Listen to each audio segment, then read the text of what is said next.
কট্টর ডানপন্থী রাজনৈতিক দল অল্টারনেটিভ ফর জার্মানি বা এএফডির বার্ষিক সম্মেলনকে কেন্দ্র করে জার্মানিতে ব্যাপক বিক্ষোভ হয়েছে।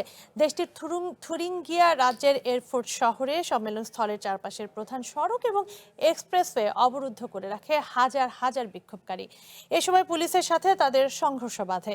বিক্ষোভকারীদের অভিযোগ, এই দলটির ফ্যাসিবাদী এজেন্ডা জার্মানির সংবিধান ও বৈচিত্র্যের জন্য বড় হুমকি। হাজারো মানুষের স্লোগানে উত্তাল জার্মানির এরফুর্ট শহর। দেশটির কট্টর ডানপন্থী দল অল্টারনেটিভ ফর জার্মানি এএফডির বার্ষিক সম্মেলনের বিরুদ্ধে প্রতিবাদ জানাতে রাজপথে নেমেছেন বিভিন্ন শ্রমিক ইউনিয়ন, নাগরিক সমাজ এবং বামপন্থী দলগুলোর হাজার হাজার কর্মী। শনিবার সকাল থেকেই প্রায় 15 থেকে 20 হাজার বিক্ষোভকারী শহরের কেন্দ্রস্থলে জড়ো হন। এ সময় তারা সম্মেলন কেন্দ্রের দিকে যাওয়ার প্রধান সড়কগুলো অবরুদ্ধ করে ফেলেন। পরিস্থিতি নিয়ন্ত্রণে আনতে জার্মানির বিভিন্ন প্রান্ত থেকে অতিরিক্ত পুলিশ মোতায়েন করা হয়। বিক্ষোভকারীরা মহাসড়কে বসে পড়ায় সাময়িকভাবে বন্ধ হয়ে যায় যান চলাচল। সম্মেলন কেন্দ্রের দিকে অগ্রসর হওয়া বিক্ষোভকারীদের দাঙ্গা পুলিশ বাধা দিলে শুরু হয় সংঘর্ষ। ব্যারিকেড ভেঙে এগিয়ে যাওয়ার চেষ্টা করলে পুলিশের ধাক্কায় মাটিতে পড়ে যান বেশ কয়েকজন বিক্ষোভকারী। তবে বাধা উপেক্ষা করে আবারও সংগঠিত হয়ে স্লোগান দিতে থাকেন তারা।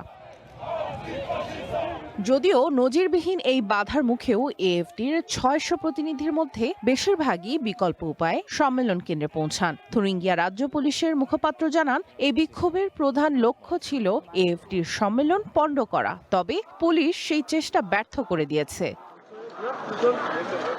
আসন্ন আঞ্চলিক নির্বাচনের আগে এই সম্মেলনটিকে এএফডির জন্য খুবই গুরুত্বপূর্ণ বলে মনে করা হচ্ছে। সাম্প্রতিক জনমত জরিপগুলো বলছে, জার্মানির বর্তমান চ্যান্সেলর ফ্রেডরিক মার্জের রক্ষণশীল জোটকে পেছনে ফেলে বড় ব্যবধানে এগিয়ে গেছে কট্টর ডানপন্থীরা। বিশেষ করে পূর্ব জার্মানির স্যাক্সনি অ্যানহাল্ট প্রদেশে দলটির জয় জয়কার। বিক্ষোভকারীদের দাবি, এএফডি রিমাইগ্রেশন বা অভিবাসীদের গণ বহিষ্কারের পরিকল্পনা আসলে জাতিগত নির্মূলের অভিযান। অসাংবিধানিক ও উগ্রপন্থী কর্মকাণ্ডের সন্দেহে অভ্যন্তরীণ গোয়েন্দা সংস্থাও দলটির ওপর কড়া নজরদারি চালাচ্ছে। বিক্ষোভকারীদের অভিযোগ, বর্তমান সরকারের ভুল সামাজিক ও অভিবাসন নীতি কট্টর ডানপন্থীদের ক্ষমতায় যাওয়ার পথ সুগম করছে।